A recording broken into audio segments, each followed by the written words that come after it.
Hello,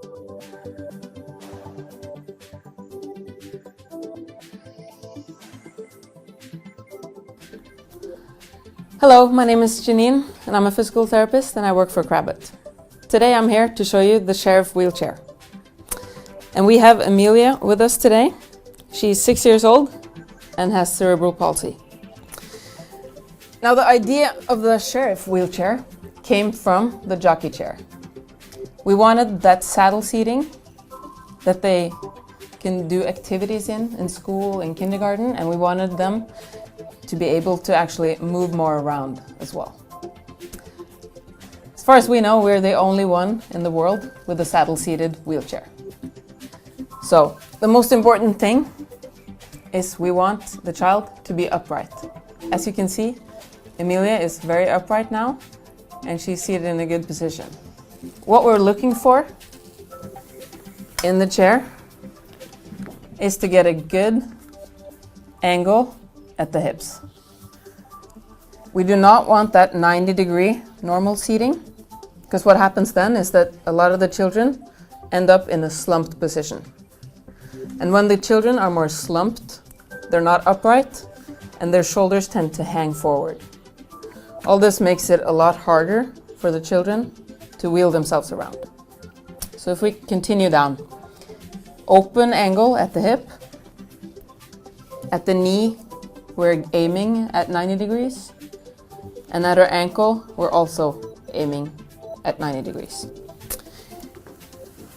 In order to make adjustments, it's important to align the pelvis in the middle.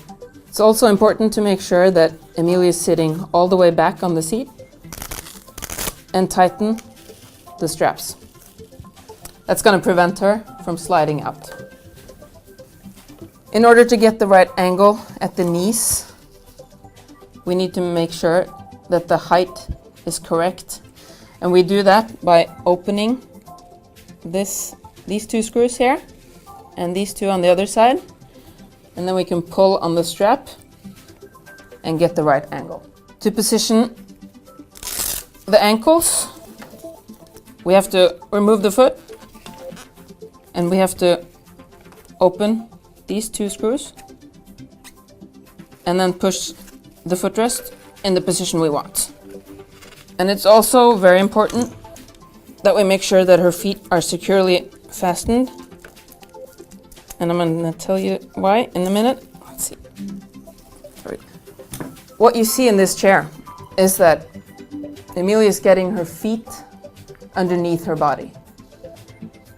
What that's going to do is if she pushes on her feet, that push is going to help her extend her upper body.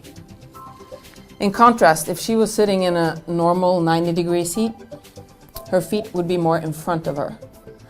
If she were to push then on her feet, she wouldn't be able to use that push to extend her upper body.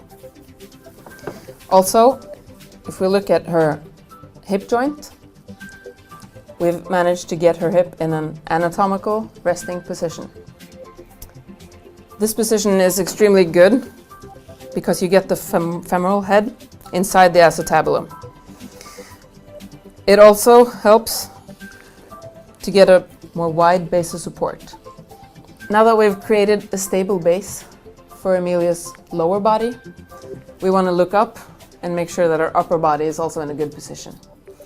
She's fairly upright, as you can see now. A lot of you might think that she needs a harness, but Amelia doesn't really like the harness, so she just keeps working against it, and that's why we've decided not to use one. Also, when Amelia is wheeling herself around, she gets more support from the arms. And if she's seated like this over time, what we usually do then is we put a tray in front of her. To show you the rest,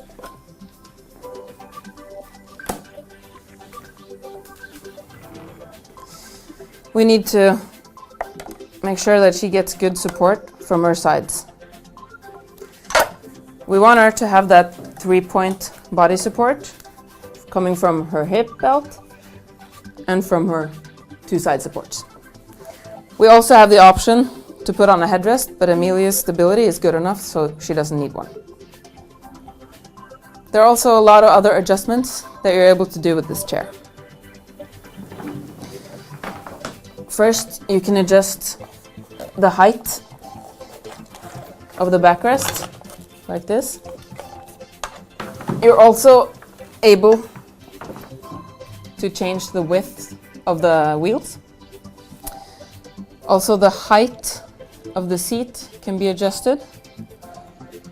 And it can also be tilted, the whole chair, and also slided. And all that is important so that we can find the optimal position for her to be able to wheel herself around.